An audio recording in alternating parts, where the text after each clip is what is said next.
হলো যে আমরা এখন আপনারা বা আমরা এখানে কাউখালীতে যারা গরুগুলো পালাই, বিশেষ করে সারগুলা আমরা চিন্তা করি হলো কোরবানির সিজন।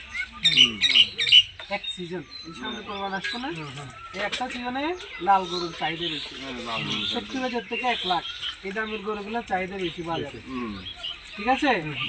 কিন্তু এখন মাংসের যে চাহিদা, এই যে রমজানের মাসে এখন গোস্ত কত 800 করে না, 800 করে, তা ওখানে যে 800 টাকা করে হাড় সহ, আর হাড় ছাড়া 950 থেকে 1000 টাকা শুধু মাংসটা।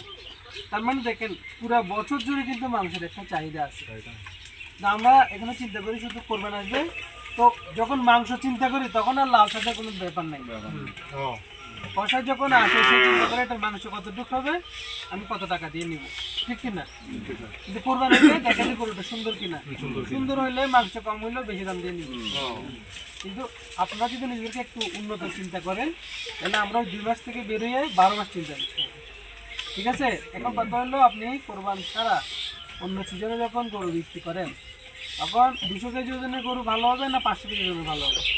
অবশ্যই 500 কেজি ওজনের। আপনি যদি একটা সাদা কালো গরু পালেন, সার হয়, তাহলে সেটা একই সময়ে একটা দেশি গরু হবে 200 কেজি, একই সময়ে একটা সার গরু হয়ে যাবে 400 থেকে 500 কেজি ফ্রিজিয়ানগুলা, ঠিক আছে। আপনি যখন পয়সার কাছে মাংস হিসেবে বিক্রি করেন, তখন বেশি মাংসের তো দাম বেশি হবে, ঠিক আছে।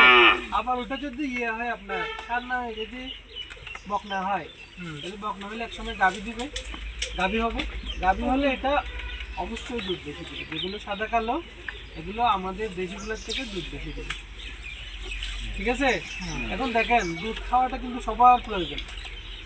দেশে এমন একজন মানুষ নাই যে দুধ যার প্রয়োজন না, একদম জন্মের 6 মাস থেকে মৃত্যু পর্যন্ত দুধের চাহিদা। সুতরাং দুধের চাহিদা আমাদের দেশে কখনোই শেষ হবে না, ঠিক আছে। কিন্তু আপনারা বা আমরা এখানে যে গরুগুলা পালাই, ওগুলো থেকে দুধ বলতে গেলে নাই, আপনারাও খেতে পারেন। একটা মানুষের দৈনিক 1 পোয়া দুধ খাওয়া দরকার, ঠিক আছে। আপনারা এবং আপনাদের সন্তানরা, তাহলে তাদের মেধা ভালো হবে, তারা লেখাপড়া ভালো করবে। কিন্তু যদি গরু দুধ না দেয়, দুধ খাওয়াবেন কোথা থেকে? কিনে এনে তো পোষাইতে পারবেন না, 80-90 টাকা করে দুধ, ঠিক আছে। এগুলো যদি আপনারা মনে করেন যে না আমাদের ঘরে গরুর দুধ দরকার, তাহলে কিন্তু এই শাহিওয়াল গরুর দুধ কম হয়। আবার দেশিগুলো যেগুলো আমরা এগুলোকে আরসিসি বলি, ঠিক আছে, ওগুলোর দুধ কম হয়। তাহলে কিন্তু আপনাকে ওই যে সাদা কালো গরুর দিকে যেতে হবে। অনেকের আগ্রহ কম, কিন্তু আপনি গরু পালান, চয়েস আপনার।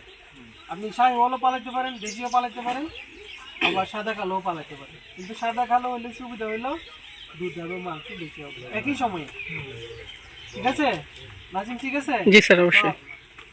সাদা কালো বাছুর হইলে মন খারাপ করার কিছু নাই।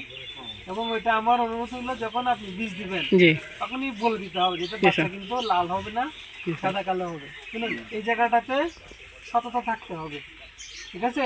উনি একটা জিনিস চাচ্ছে, উনি বলছে যে আমার এখানে কিন্তু লাল গরু লাগবে, তাহলে আমি কখনোই তাকে সাদা কালো দিব না, বীজ দেওয়া যাবে না, ঠিক আছে। এবং যখন বীজ দেয় আমরা জানি যে বাচ্চাটার সাইজ কিরকম হবে, ওইটা কিন্তু খামারিকে বলে দিলে ভালো। ওনাকে বলার দরকার নাই যে এত বড় বাছুর হবে, দরকার নাই তো বলার। আপনি যেটা বাচ্চা আসবে সে আইডিয়াটা দিবেন, উনি পছন্দ হলে সেবাটা নিবে, না হলে নিবে না, ঠিক আছে কিনা। তাহলে আপনার মনে কোনো সন্দেহ তৈরি হবে না, আবার আমাদের লোকদের সাথেও আপনার একটা দূরত্ব তৈরি হবে না।